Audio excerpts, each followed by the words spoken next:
Est-ce que vous pouvez vous présenter, s'il vous plaît? Alors bonjour, moi je suis Céline Ouziel, je travaille pour la commission Fulbright franco-américaine, qui est un organisme qui propose des bourses pour des étudiants français qui vont aux États-Unis et des Américains qui viennent en France. Et on a aussi un centre d'information général sur le système universitaire américain qui s'appelle le Centre Education USA et qui fait partie de... Tu vas expliquer le réseau Education USA. Alors, je suis Maureen Siegel et je travaille à l'ambassade des États-Unis au service culturel. Je travaille avec Céline sur l'initiative Education USA, qui est une initiative du gouvernement américain pour informer sur les études aux États-Unis. Comment on peut poursuivre des études ou faire un échange aux États-Unis. Est-ce que les jeunes Guyanais pourraient participer à ce dispositif que vous présentez? Oui, absolument. À la fois pour les bourses Fulbright, qui est en fait le programme Fulbright est un programme international entre les États-Unis et le reste du monde. Il y a à peu près 160 pays partenaires des États-Unis. Et à la commission franco-américaine qui est basée à Paris, tous les étudiants qui postulent auprès de la commission doivent avoir la nationalité française. Donc les Guyanais sont tout à fait éligibles pour participer au programme Fulbright. Et on voudrait avoir des candidats des Outre-mer. C'est pour ça qu'on est là aujourd'hui. Est-ce que vous avez des relais sur la Guyane précisément, en Amérique du Sud globalement? C'est une bonne question, Céline.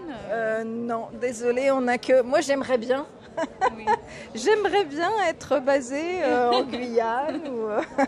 Non, malheureusement, pour le moment, en tout cas pour la commission franco-américaine, il n'y a que le bureau à Paris. Mais de toute façon, on fait beaucoup de choses virtuellement. On a des webinaires, des choses comme ça. Pour les étudiants guyanais, comment peuvent-ils procéder concrètement qui souhaiteraient en fait poursuivre leurs études aux États-Unis? Sur le choix de l'université, les coûts, puisqu'on entend souvent que les scolarités sont plus élevées qu'en France. On est obligé de s'endetter pendant des années pour faire des études de qualité. Est-ce que c'est vrai déjà tout cela? Ou ce sont juste des rumeurs? Il y a un peu de vérité. C'est vrai que les études sont chères, mais si on s'y prend à l'avance, je pense que c'est vraiment la clé pour pouvoir voir si les études aux États-Unis sont possibles.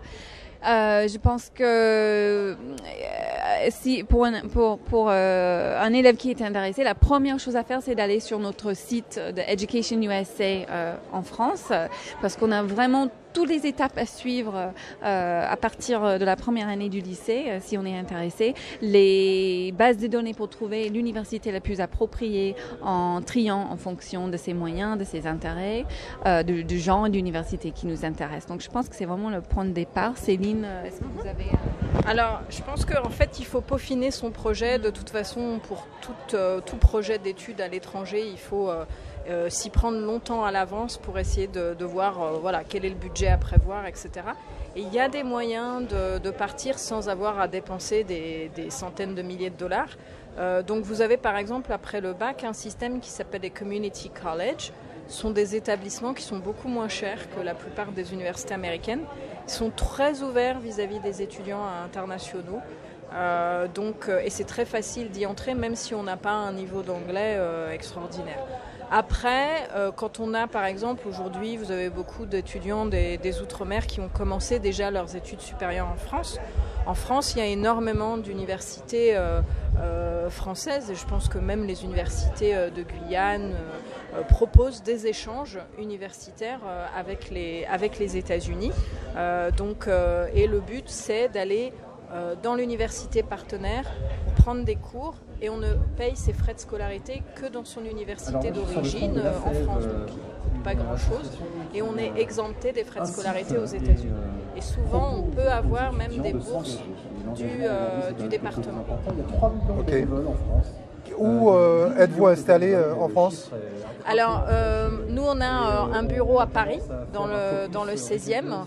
Ça s'appelle la Commission franco-américaine. Si vous allez sur notre site, c'est Fulbright, je ne sais pas si je peux le montrer. Ça va être un peu petit peut-être. Donc fulbright-france.org. Vous avez tous nos services, tous nos coordonnées. Et vous avez plein de documents que vous pouvez télécharger déjà simplement. Vous n'avez pas besoin de vous déplacer. à partir de notre page documentation. Vous avez plein de fiches d'informations, étudier la médecine, étudier l'ingénierie, etc. Et puis évidemment, toutes les infos sur les programmes Fulbright, les bourses, comment postuler, les autres aides financières, etc. Très bien. Merci pour toutes ces informations. Merci à vous.